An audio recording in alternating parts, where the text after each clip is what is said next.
Corona के खिलाफ हर तरफ से सुरक्षा की दीवार मजबूत हो रही है। एक बड़ी खुशखबरी है, कोरोना के लिए देश को पहली नेजल वैक्सीन मिल गई है। डीसीजीआई ने भारत बायोटेक की कोरोना की नेजल वैक्सीन को मंजूरी दे दी है। फिलहाल भारत बायोटेक की नेजल वैक्सीन को 18 साल और उससे ज्यादा उम्र के लोगों के लिए मंजूरी दी गई है।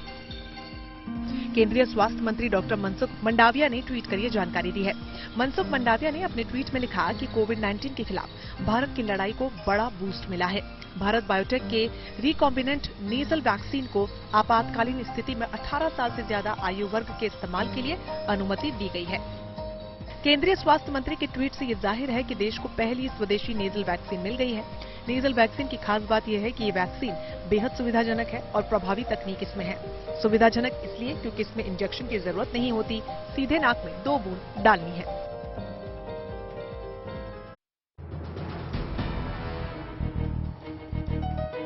धर्मनगरी अयोध्या के लिए यूपी सरकार ने बड़ा फैसला लिया है। अयोध्या में धार्मिक स्थलों को टैक्स में भारी राहत दी गई है। अयोध्या में मौजूद धार्मिक स्थल अब सरकार को केवल प्रतीकात्मक टैक्स देंगे। अयोध्या जोन में बने मठ मंदिरों से अब तक निगम को लगभग 2.5 करोड़ रुपए टैक्स के रूप में मिलते थे। मठ मंदिरों को कर मुक्त करने को लेकर योगी सरकार के पहले कार्यकाल के दौरान ही आवाज उठी थी।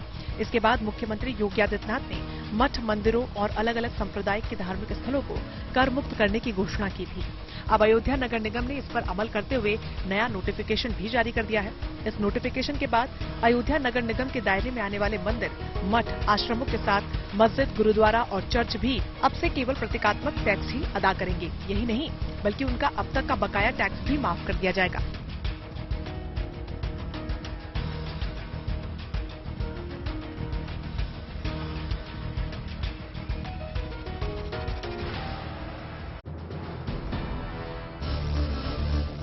केदारनाथ यात्रा के तीसरे चरण के लिए एक बार फिर से हवाई सेवा शुरू हो चुकी है। बरसात का सीजन खत्म होने के बाद अब केदारनाथ यात्रा का तीसरा चरण शुरू हो चुका है। ऐसे में बड़ी तादाद में श्रद्धालु बाबा केदार के दर्शन के लिए पहुंच रहे हैं। इसे देखते हुए अब हेली सेवाएं कंपनियां भी केदारनाथ घाटी पहुंच रही हैं। भक्तों की यात्रा को सुगम बनाने के लिए 3 हेली कंपनियों ने उड़ान की शुरुआत कर दी है। अब हिमालयन, क्रिस्टल और चिप्सन कंपनियां यात्रियों के लिए उड़ान भर रही हैं। उड़ानों की शुरुआत के साथ ही 15 सितंबर तक के लिए टिकट बुकिंग फुल हो चुकी है।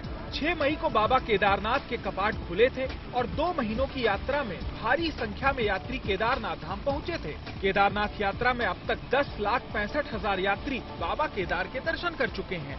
अब तीसरे चरण में भी भारी संख्या में श्रद्धालुओं के आने की उम्मीद जताई जा रही है। ऐसे में तीर्थयात्रियों की सुविधाओं के लिए बाकी हेली सर्विस भी धीरे धीरे घाटी में अपनी सेवाएं शुरू करेंगी।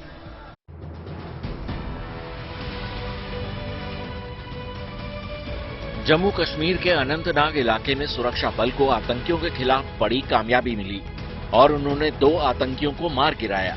बताया जा रहा है कि सुरक्षा बल को इलाके में आतंकवादियों की मौजूदगी की सूचना मिली, जिसके बाद उन्होंने इलाके की घेराबंदी कर तलाशी अभियान चलाया। इसी दौरान आतंकवादियों ने सुरक्षा बल पर फायरिंग शुरू कर दी, जिस पर जवानों ने भी जवाबी कार्रवाई शुरू की और 2 आतंकियों को ढेर कर दिया। कश्मीर के एडीजीपी ने बताया कि मारे गए आतंकवादियों की पहचान दानिश भट्ट उर्फ कोकब दूरी और बशारत नबी के रूप में हुई है, जो प्रतिबंधित आतंकी संगठन हिजबुल मुजाहिदीन से जुड़े थे। ये दोनों अप्रैल 2021 को एक पीए कर्मी सलीम की हत्या और मई 2021 में 2 नागरिकों की हत्या में शामिल थे।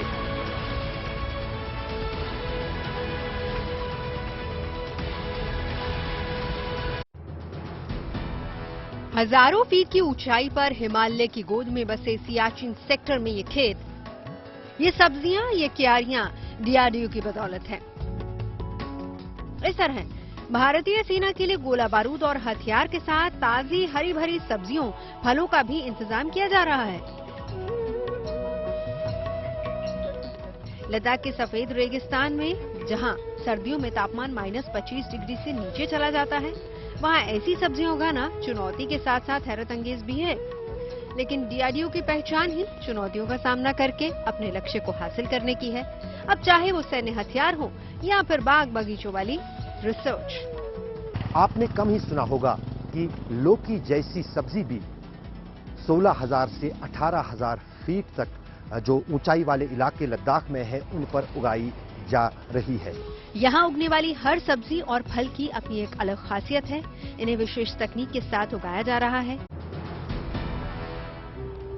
मऊ में मंगलवार को बाहुबली मुख्तार अंसारी के करीबी उमेश सिंह की करोड़ों की अवैध संपत्ति को कुर्क कर लिया गया। जिलाधिकारी ने गैंगस्टर एक्ट के तहत कार्रवाई करते हुए संपत्ति कुर्क करने का आदेश जारी किया था।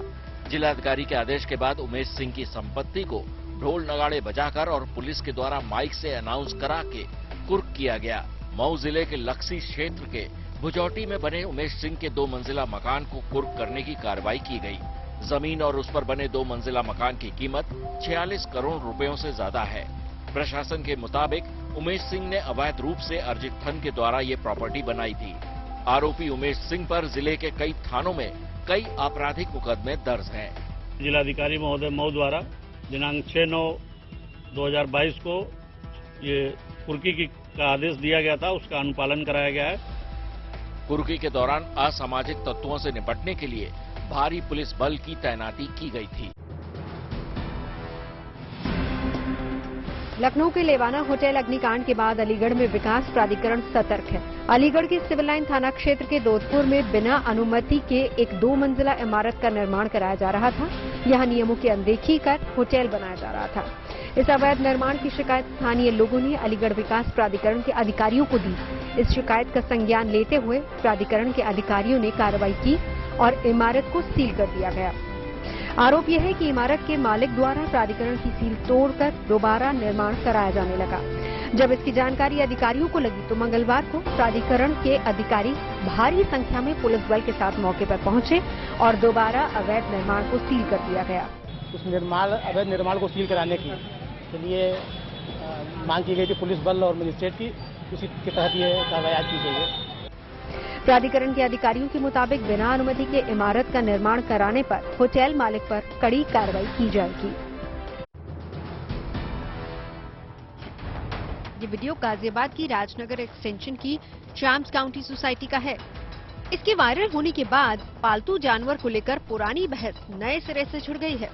लिफ्ट में घायल होने के बाद बच्चा जब फ्लैट में गया तो उसके माता पिता को इस हादसे की जानकारी हुई। एक महिला अपने पेट डॉग को नीचे लिफ्ट से लेके जा रही थी जब उसने एक बच्चे को काट लिया। ये घटना सिर्फ इतनी साधारण नहीं है जितनी दिखती है। जो वीडियो है उसमें साफ नजर आ रहा है कि उसके बाद उसको उससे कोई फर्क नहीं पड़ा और वो अपने डॉग को लेकर लिफ्ट से निकल गई। इस घटना ने हाई राइज सोसाइटी में जो पेट लवर्स हैं, जो डॉग ओनर्स हैं, उनको लेकर के काफी बड़ा सवालिया निशान खड़ा किया है कि आखिर यहाँ पर जो बच्चे हैं, यहाँ पर जो लोग हैं, वो उनको उनकी जिम्मेदारी का एहसास कैसे कराएं कि ये लोग भी सुरक्षित रहें।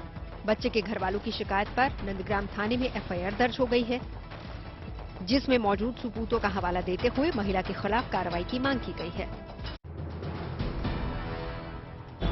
नदियों और समुद्र में नावों को चलते हुए अभी तक आपने देखा होगा, लेकिन ये तस्वीरें आईटी हब के नाम से मशहूर बेंगलुरु शहर की हैं, जहां बाढ़ से इस कदर हालात बिगड़े कि नौबत सड़कों पर नाव चलाने की आ गई। शहर की ज्यादातर सड़कें इस वक्त बाढ़ के पानी में डूबी हुई हैं, जिन पर गाड़ियों का चलना दूभर हो गया है। बेंगलुरु में बाढ़ के जो हालात बने हैं, उसके पीछे बड़ी वजह नालों और झीलों पर किया गया अतिक्रमण है, जिसे हटाने के लिए प्रशासन ने पूरी तैयारी कर ली है ताकि दोबारा ऐसी समस्या का सामना न करना पड़े।